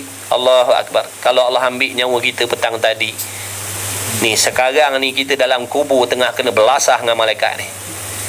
Kalau petang tadilah nyawa kita Allah ambil, malam ni orang tanam, malam ni kita jumpa azab tu.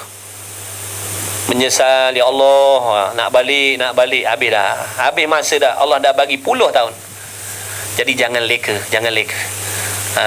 Sebab tu guna faedah duduk dalam belajar ni, kita tak leka sangat. Ada break lah maksudnya. Sebab tu kita kena ajak kawan-kawan kita. Kita ni pun leka ni. Tompang semangat kawan-kawan je ni. Jadi bila kita ada duduk dalam majlis ilmu macam ni, maknanya throttle tu dia tak pulas terus begitu. Dia blow sikit. Dia break sikit. Tapi kalau tak mengaji ni, dia pulas sehabis-habis pulas. Tu yang overshoot tu. Tu yang overshoot tu. Tapi kalau dia belajar ni, dia break lah. Dia break, dia beringat sikit. Lepas tu kan dia leka balik. Lepas kan belajar lagi, ingat balik. Macam tu lah. Itulah kita ni nak nolong majlis ilmu ni, nak tolong kita ingat kepada Allah. Ujur Allah pilih kita. Alhamdulillah ya Allah. Mudah-mudahan Allah pilih juga kawan-kawan kita yang lain, sahabat andai kita, kenalan-kenalan kita, adik-beradik kita, semua tak terkecuali semua.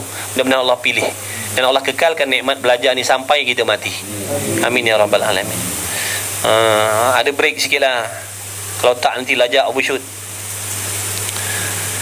Seperti hidup. Nampak tak? Allah bagi kita hidup lagi. Padahal hari ni beribu orang mati, ratus ribu juta orang mati hari ni, tapi kita Allah selamatkan daripada kematian hari ni. Dan kuasa, Allah bagi kita sihat, bagi kita tenaga. Alhamdulillah. Dan Allah bagi kita akal. Mujur tak gila? Mujur tak gila kita? Mujur waras. Muka cantik, handsome tapi gila. Nampak tak ada? Tapi mujur Allah bagi kita waras. Dan boleh berkata, boleh bercakap ni. Kalau jadikan bisu, susah tak kita? Susah. Macam mana nak urusan dengan orang? Kalau Allah Ta'ala tak bagi kita akal, ataupun akal tak sihat, macam mana nak urus dengan orang? Siapa yang sudi nak kawan dengan kita? Dan sekalian perkara yang indah-indah macam-macam, tak boleh nak sebut kan. Nikmat Allah tu la tusuha. Kau tak boleh kira, kau tak boleh hitung nikmat Allah pada diri kau dah. Jangan kata selama hidup kita, ambil 10 saat daripada sekarang, berapa banyak nikmat Tuhan yang kita guna. 10 saat daripada sekarang, cuba kita tengok berapa banyak nikmat Tuhan yang kita pakai. 10 saat, tak payah ambil 50 tahun ni. Umur kita berapa tahun dah? Ada yang 60, ada yang 50. Kalau nak kira semua tu, berapa banyak nikmat Tuhan yang kita dah pakai. Tak payah ambil 10 tahun, ambil 10 saat je. Ambil 5 saat je, berapa banyak nikmat Tuhan yang kita guna. Jadi banyak banyak nikmat Allah bagi. Yang mulia dan jenis lazat, macam-macam rasa lazat. Makan, bila makan rasa lazat makan. Apa yang kita nak katakan bila makan tak rasa lazat? Pergi restoran, order begini, order begitu, makan tak lazat. Macam siapa yang bagi lazat makanan tu? Allah. Siapa yang bagi rasa nikmat makanan tu? Allah. Kita tak nampak tu pertolongan Allah tu. Kita tak nampak tu pertolongan Allah tu. Allah yang memberi rasa lazat makanan tu. Allah yang memberi rasa lazat minuman tu. Lazat memandang, selesa memandang. Kalau mata sakit macam, kalau telinga sakit macam, kalau gigi sakit macam. Jadi macam-macam jenis lazat Allah bagi. Lazat bawa kenderaan, lazat berpakaian, lazat begini, lazat duduk. Ada orang tak lazat duduk, sakit duduk, dia kena berbaring. Jadi bila nikmat ni ada pada kita, kita tak rasa dia besar. Betul? Bila contoh Allah ambil nikmat, contoh hilangkan dia rasa makan, tengok, aku punya tekak tak ada rasa apalah, payau lah, makan semua payau. Ikan celup tepung pun tak ada faedah. Pergi order satu set 200-300, makan tak ada rasa apa, tak ada faedah. Mujur Allah bagi rasa lazat tadi. Padan dengan bayar tu. Bukankah tu pertolongan Allah? Pertolongan Allah atas diri kita. Selesa bernyawa, selesa tarik nafas, hembus nafas, selesa. Cuba tarik-tarik tersekat, nak hembus pun tersekat, nak tarik pun tersekat. Macam mana kita? Allah banyak betul lah tu. Allah kata kalau kau nak kira, kau tak boleh kira. Kau tak boleh kira. Allah tak suruh bayar, Allah suruh syukur je. Allah tak suruh bayar, Allah suruh syukur. Dan barang ada orang dia tak suka dengan benda-benda macam ni. Syaitan kata pergi. Syaitan kata lagi, jangan dengar.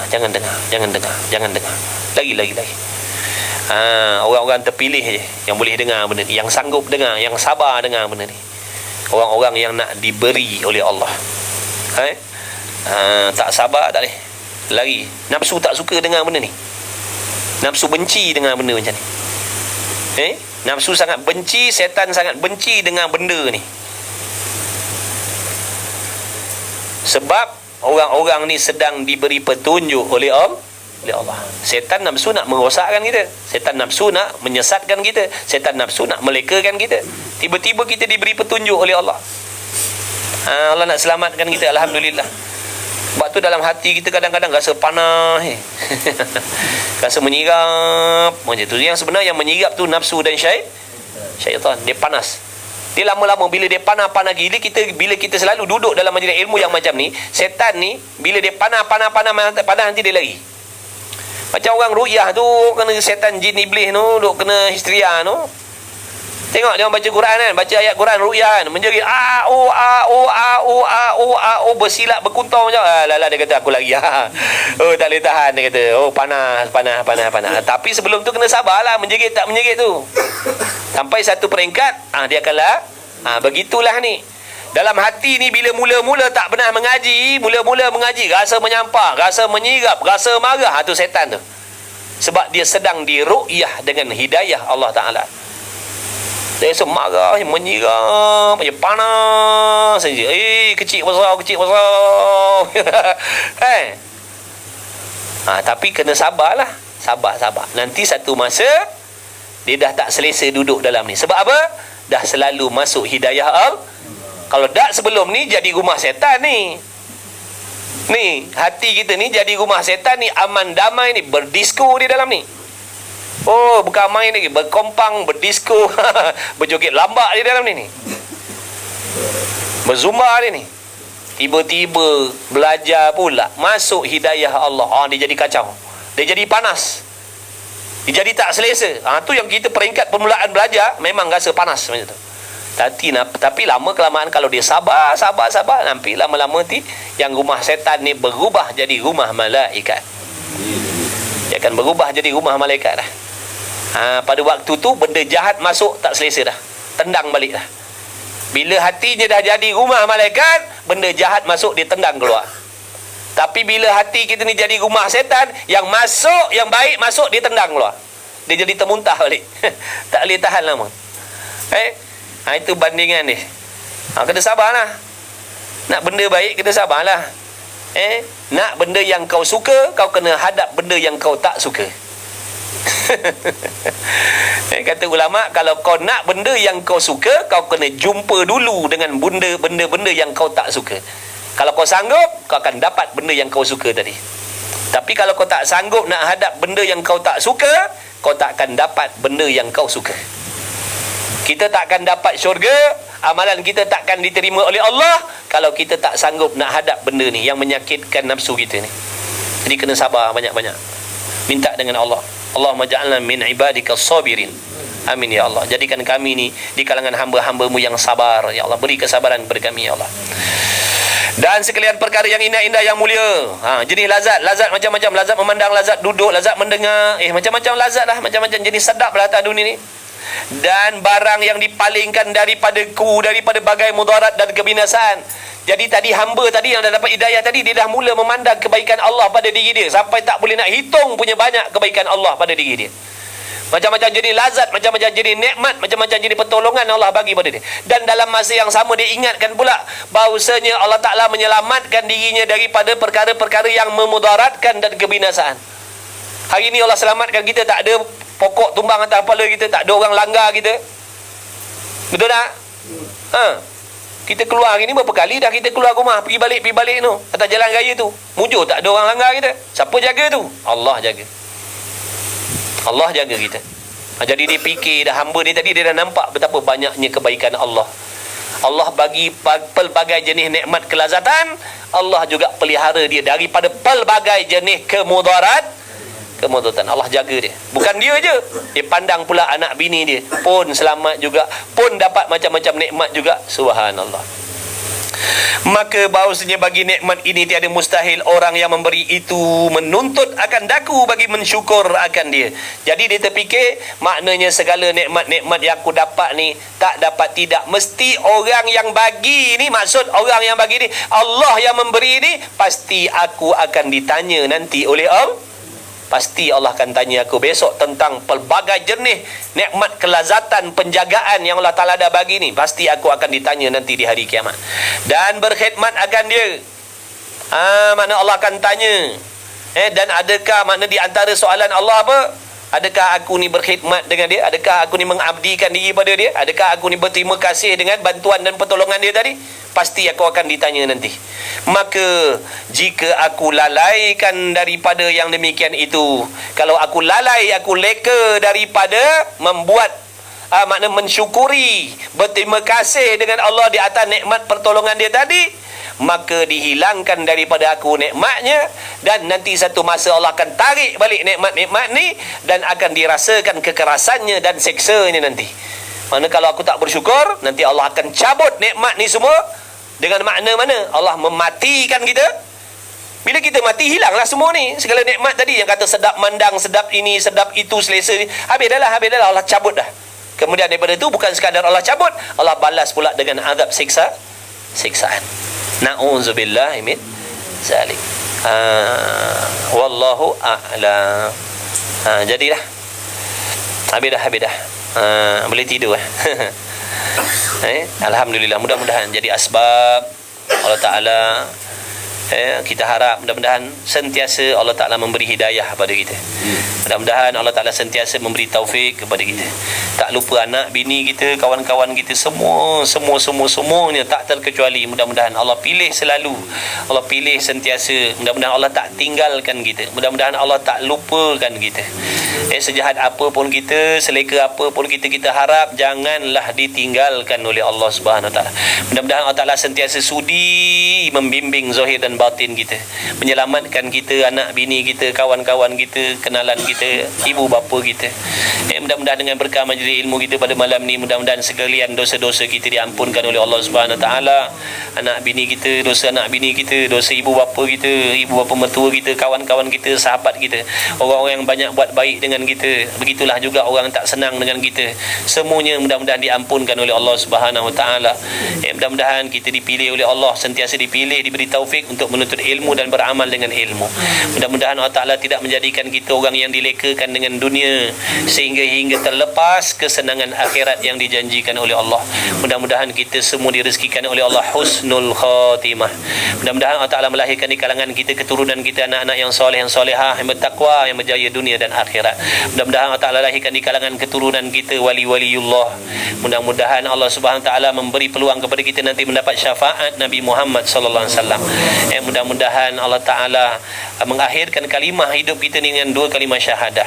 Mudah-mudahan insya-Allah Allah Ta'ala mengkabulkan segala doa-doa, hajat-hajat yang tersurat, yang tersirat, yang baik-baik, yang tersimpan dalam hati kita sesungguhnya telah diketahui oleh Allah. Moga dikabulkan oleh Allah, dipermudahkan oleh Allah. Dan kita doa juga kepada Allah, mudah-mudahan memberi kemenangan, kejayaan kepada para mujahidin di Palestin khususnya, dan di merata tempat di atas dunia ni yang mana umat Islam dizalimi oleh orang kafir harbi.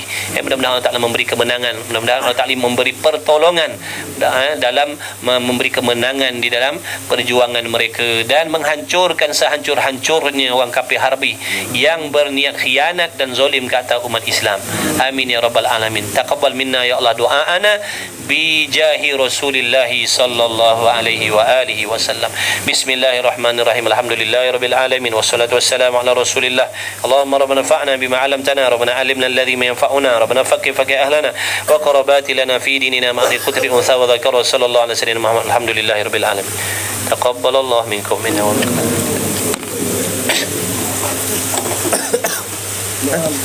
Arwah. Oh, insya-Allah ada kita buat tahlil ringkas Ringkas. Tahlil ringkas insya-Allah, tahlil ringkas.